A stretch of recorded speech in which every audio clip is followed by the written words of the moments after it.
Video shows mob steal up to $100,000 worth of items at a Nordstrom in Los Angeles. So this is going to be kind of interesting.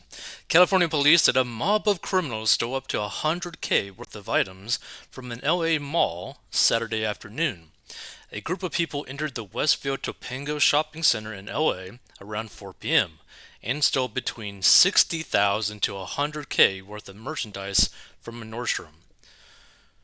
The LA Police Department said in a statement on social media, "To criminals, it's just property taken," police said. "To those who live in the area and patronize the Topanga Mall, it is a loss of feeling safe." The thing is, like, if you're in California, are you really ever actually feeling safe? Because, like, crime is so bad in California that you have to have people like worried about getting stalked to their houses where they end up getting robbed and having their house burglarized, because there's been reports of people who like went to these like shopping centers.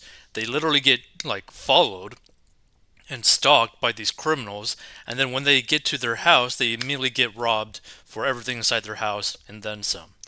Like, is anyone in California really feeling safe? I mean, it just seems kind of crazy. Let's see if there's the video.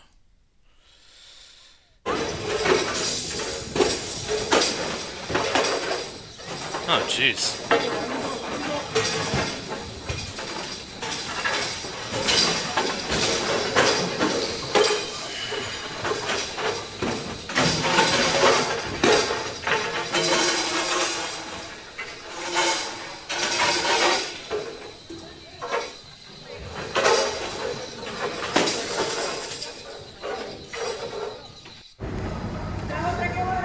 Wow.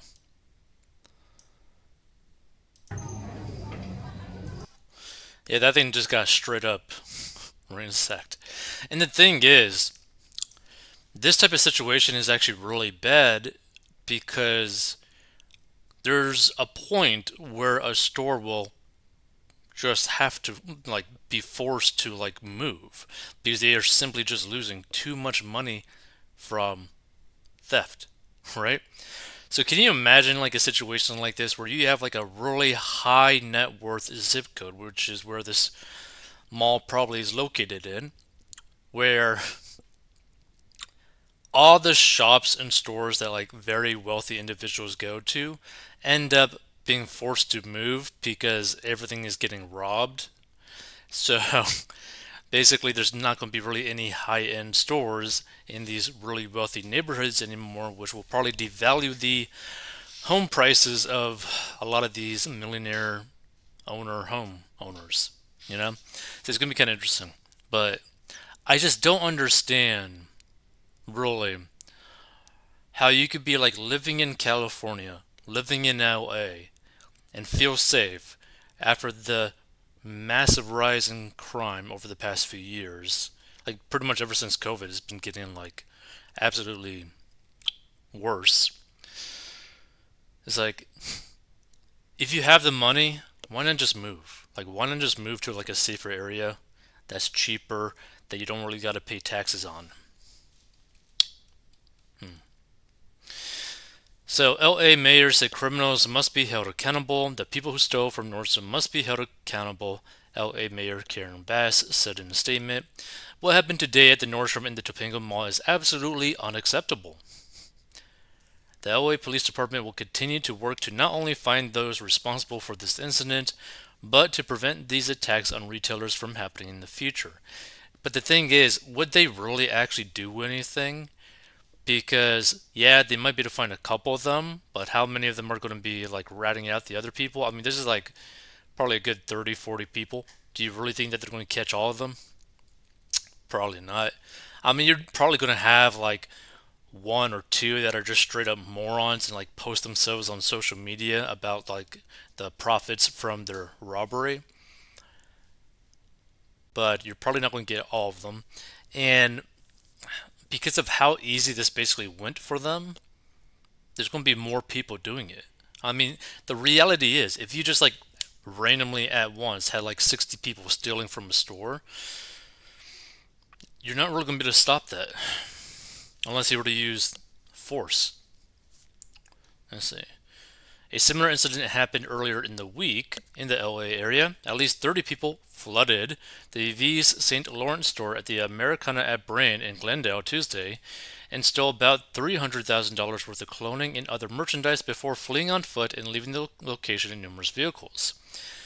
Glendale police said flash mob burglaries involve a large coordinated group of individuals simultaneously rushing to the store, overwhelming staff, and taking it over. The suspects grab as much merchandise as possible before fleeing in multiple vehicles. Yeah, so like this has already happened before. It's going to keep on happening, and they're going to get more brazen, and it's going to get to the point where like the dollar amounts are probably going to be like 400 grand, 500 grand, $1 million. Like if they get enough people, like who knows? Let's say that they were to get like 100 people doing this all at once. What should stop them from like stealing like $1 million worth of merchandise from a store? And then you're basically just completely shutting down that store at that point. Like, because after a certain point, like this is the craziest thing about like these like mobs or like riots or whatever, right? After a certain amount of like people in terms of like a population size, you're not really going to be able to stop them, right? Like, how are you going to really be able to stop them?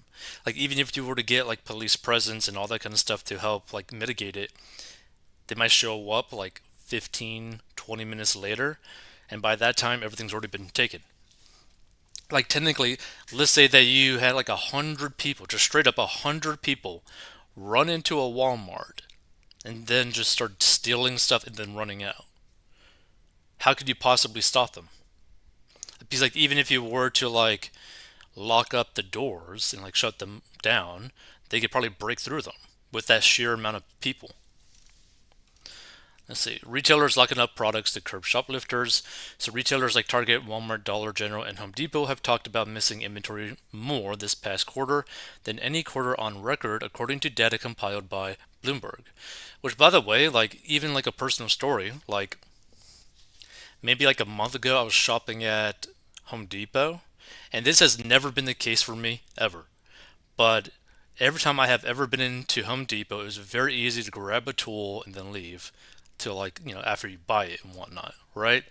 But you could just go there, check to see what tool you need. Okay, is it this the right size? Does it need oil? Whatever, right? And it's just like you could just pick it up, look it around, etc. Ask questions to like a person, and everything's like super chill. The month ago when I was like buying from Home Depot, I'm like, everything's locked up at Home Depot. Like everything is locked up. Like blowers are like locked up, right? Small lawnmowers are locked up. Hedge clippers are locked up, right? Gas canisters are locked up. I'm like, what the heck is going on? And then like when I actually went and bought something, I couldn't even like hold on to the actual item. You had to have someone that was like working there unlock it, another person grab the item, walk with you to the register, and then basically do like a check off like, oh yeah, this is good. He can buy it. It's like, what the hell? Like, it's the craziest thing. Like, I've never experienced that before. I was like, oh god. Like, the whole theft thing is getting that bad that, like, basically in the middle of nowhere, you could end up being in like a situation where you gotta deal with that. So retailers are concerned about a loss of profits because of shrinkage, an industry term that refers to the difference between the inventory a store has on its balance sheet and its actual inventory. And to combat shoplifting, retailers are introducing strategies such as shorter store hours, self-servicing, locking cabinets, or smart shopping carts. Which I think is just pretty sad, but yeah. If you're in California and you got the means to move, like if you're in the LA area and you have the means to move, please do, just for like a safety reason, because I don't understand the point of like living in a state or county where you're paying so many taxes where none of the taxes is basically being used to actually improve your life or the life in the community. Like it's kind of like sad, right? Like because California has one of the highest tax rates possible, and you might also have like a county tax within that too. I don't know. Never lived in California, but some counties within states have an extra tax, so you could be paying federal tax, state tax, and county tax, and also not to mention potentially city tax, not to mention other sort of taxes too, which is just annoying. But yeah, I just don't understand that. Like you're giving so much money to the government and it's not improving your life. Why stay there? Like it makes more sense to maybe go to like LA, to go to Las Vegas because you're at the very least you don't got to pay state tax on your income.